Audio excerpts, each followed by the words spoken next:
Bu raylar bir zamanlar Göktürklerin at koşturduğu o kadim yolların izini takip ediyor. Bugün Yarkent diye bildiğimiz bu topraklar, yüzyıllar önce Göktürk Kağanlığı'nın batı sınırındaki en önemli duraklarından biriydi. Şu an Yarkent'in en meşhur meydanının önüne geldik. Arkamızda görmüş olduğunuz bir tane böyle büyük tarihi bir cami var. Buranın deyimiyle mescit. Fakat burada her yerde olduğu gibi burası da kapalı. Onun dışında tam böyle arkamda görmüş olduğunuz böyle tarihi Uygur binaları. Orada da şu an Expo alanı olarak deklare edilmiş yerler. Bir diğer köşede de hemen arkamda Aman-Nisa Hatun'un türbesi bulunuyor. Aman-Nisa Hatun bir Uygur hükümdarının eşi. Aynı zamanda da Uygurların meşhur 12 mukamın kurucusu olarak geçen şahıs diyeyim. Burası Yarkent'te geldiğinizde mutlaka ziyaret edeceğiniz noktalının en başına gelen yerdir diye düşünüyorum. Yarkent gezisini bir günde kolayca yapabilirsiniz. Buradan Taşkar'dan 2 saat içinde geldik. Buradan da akşamüstü tekrar Kaşgar'a doğru yol alacağız. Burada da yine her yerde olduğu gibi şehrin ismini değiştirmeye çalışmışlar. Şaşi olarak geçiyor şu an bu şehrin ismi. Biz tabii ki devam olarak Yarkent diye de adlandırabiliriz. Uygur kültürünün en büyük müzik mirası olan 12 mukam, çalgı, şarkı ve dansın birleştiği dev bir sanat yapısıdır. Yüzyıllar boyunca sözlü gelenekle aktarılan bu eşsiz ezgiler Orta Asya'nın kadim hafızasını bugünlere taşır. Bu mirasın bize ulaşmasını sağlayan en önemli isim ise türbesini gördüğünüz Aman-Nisa Han'dır.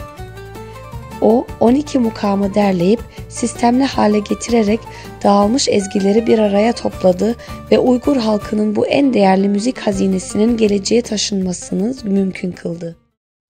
Bilgi levhalarında her ne kadar Uygurlara değinilmese de tarihi gerçekleri görmek isteyen herkes bu şehrin bir kadim Türk şehri olduğunu anlayacaktır. Bugün Yarkent'teki bu sessiz mezarlık hanlığın hükümdarlarının ebedi istirahatgahıdır. Bu türbe ise hanlığın kurucusu Sultan Said Han'a aittir. Bölge tarihinin en etkili liderlerinden biri olarak hala hatırlanmaktadır. Türbenin etrafındaki mezarlarda ise Yarkent hanedanlığına hizmet etmiş pek çok değerli şahıs defnedilmiş. Tekrar Yarkent hükümdarlığının normalde gömülü olduğu türbe kompleksini gösteriyorum. Fakat içi şu an için şu şekilde. Sanmıyorum her zaman böyle olacağını. İçi tamamen boş, sade. Normalde bilirsiniz bizim türbelerimizde biraz farklı bir yerleştirme sistemi olur. Öyle düz taban pek görülmez. Yani ben en azından görmedim bu zamana kadar. Yanlışım varsa, bilgilerim varsa, kusurum varsa affola.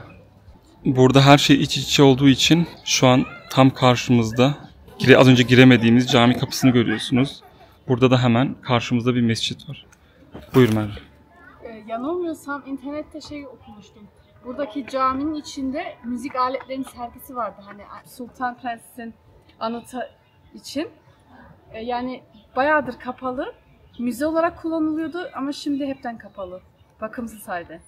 Tam emin olmamakla birlikte sanırsam bu bina da yine böyle Uygur stilinde inşa edilmiş fakat dans gösterilerinin yapıldığı, kültürün sergilendiği, yemekhanelerin birlikte toplandığı bir sur haline çevrilmiş anladığım kadarıyla ama emin değilim.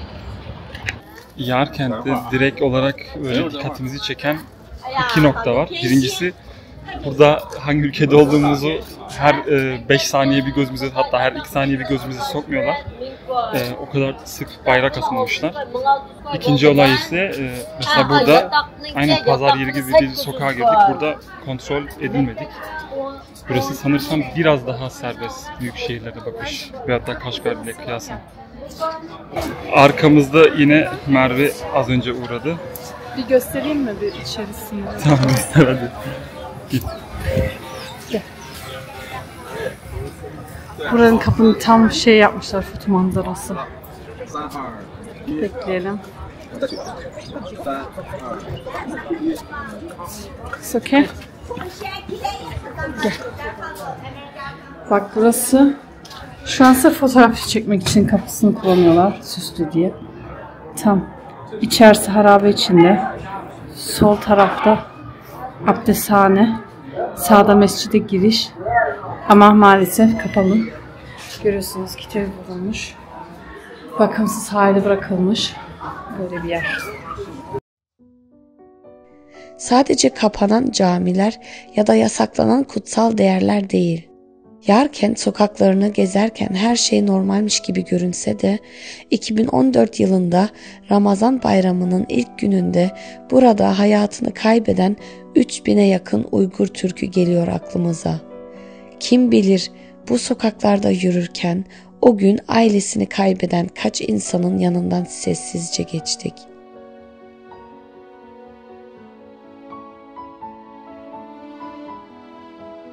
Bu topraklarda her adım sanki geçmişten yükselen her hüzün fısıltısını taşıyor. İnsanların kalbindeki yara görünmüyor belki ama burada her taş, her sokak o acının ağırlığını hala hatırlıyor. Karşımızda ise Azina Mescidi, Azina Camii çıktı şu an için. Burası da Yarkent şehrinde gezilmesi, görülmesi gereken yerlerin başında olan bir mekan. Ama oldukça da enteresan bir mimariye sahip. Böyle topraktan güzel kubbeli. Buhara'da da olsa, Özbekistan'da da olsa sırıtmayacak bir yapıt. Orta Asya'yı gezen insanlar fark edecektir ki buradaki mimariler birbirine çok yakın. Neden acaba diye sormayın. Belki de kandaş olduğumuzdan kaynaklı olabilir diye bir ipucu vereyim. Azina Mescidi'nin önüne vardık. Burada, yani bunu ben de okuyabiliyorum. Kısıtlı Arapça bilgimizle Azina Mescidi diye. Altında Çince ve yine yanında böyle Uygurca yazılar da mevcut. 1100, 1460 ve 1581 seneleri burada işaretlenmiş. Fakat iç kısmına hemen göstermeye çalışayım. Böyle bu şekilde bir iç avlusu mevcut. Kapısı maalesef kilitli. O yüzden sadece size şöyle bir izlenim paylaşabilirim. Kendim de zaten hani göremiyorum daha fazlasını. Cami olduğu söyledi. Bir bakalım, etrafını dolaşabiliriz şöyle şu şekilde. Ama neler var neler yazıyor bilgimiz dışında. Burada yine böyle harabe bir kapısı mevcut. Buranın içine geldiğinizde yıkık dökük olduğunu göreceksiniz. Etrafı da zaten komple kapalı. Yani burası park yeri. Mescid şu tarafta kalıyor. Sanırsam giriş yok. Girişe müsaade yok. Bazı mahallelerde kapanan dükkan sayısı o kadar çoktu ki bunun üstüne kapalı ve mühürlenen kapılarla dolu o dar sokakları gezerken aklımıza bin bir şey geliyordu.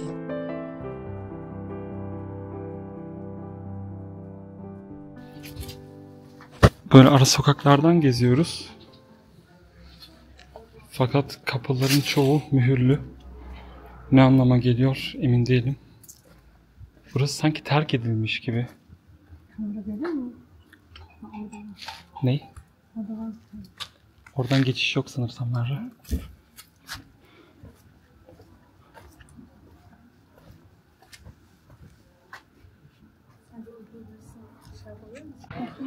Sen çık sonradan çık. Şu an yine şehri gezerken başka bir noktaya geldik. Burası internette bizim açımızdan bulunmaz bir yer. Yani herhangi bir şey okumadık bununla ilgili. Ama bu da kubbeli bir yapıt olduğu için camiye benziyor. Türbe tarzı bir şey de olabilir. Etrafını sarmışlar. Limit line tamam, geçmeyeceğiz sınırı hiçbir şekilde. Başımıza bela almamak için. Zaten etrafını da görüyorsunuz, tamamen harabe olmuş. Ama burası şu an böyle. Şurada evet sanırsam bir kısmı yıkılmış binanın, o yüzden böyle girişi bu şekilde. Giriş kapalı olduğu için giremeyeceğiz. Çocuktan dolayı böyle taksit taksit gidip geliyoruz. Şu an Merve böyle yukarıda mescidi ziyarette bulunuyor. Bu esnada da şu noktaya değinmek istedim. Buradaki görmüş olduğunuz esnafın %90'ı ve sırf burası değil, yani tamamen bölge olarak yaklaşık bir 20 dakikadır falan dolaşıyoruz buralarda. Çoğu dükkanın önünde böyle mühür var veyahut da anahtarla kilitlenmiş. Emin değilim sebebi ne. Ben her şey olabilir. Kimseye şimdi bir suç yüklemiyorum ama insanın ister istemez aklına bazı şeyler de gelebiliyor buralarda. Bunu da yine de eklemek istedim.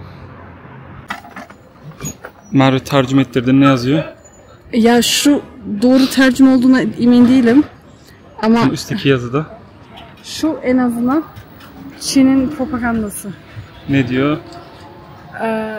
Almanca tercüme. Güçlü bir Çin için beraberlik için, birliktelik, bir tek Çin. ruh yaratalım gibisinden bir şey yazmışlar buraya. Burada da zaten hemen bayrak görünüyor. Daha fazla yoruma bence gerek de yok. Burada da böyle insanlar yine dans ediyor. Sanırsam sabah akşam. Böyle etrafta da dayılar oturuyor, izliyorlar. Genel olarak zaten Uygurların böyle büyük bir kültürel parçası dans etme olayı. Her yerde görebilirsiniz. Kısmen turistlere açık, kısmen sırf turistler için. Bu sanırsam ama biraz gerçekten böyle otantik duruyor en azından bana göre. Yarkent şehrinde de yine böyle her yerde olduğu gibi sokak satıcıları, seyyar satıcılar mevcut. İstediğiniz her şeyi burada da bulabiliyorsunuz. Yani Kaşgar'da, Urumçi'de bulabildiğiniz her şeyi burada da bulabilirsiniz. Fazlası var, eksiği yok.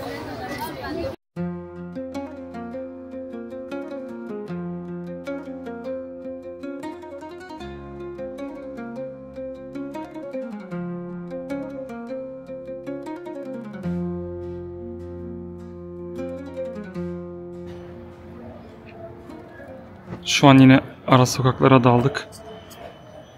Burada yine ön tarafında kamera olduğu için çok rahat bir şekilde değil de bir saniye şöyle yapalım.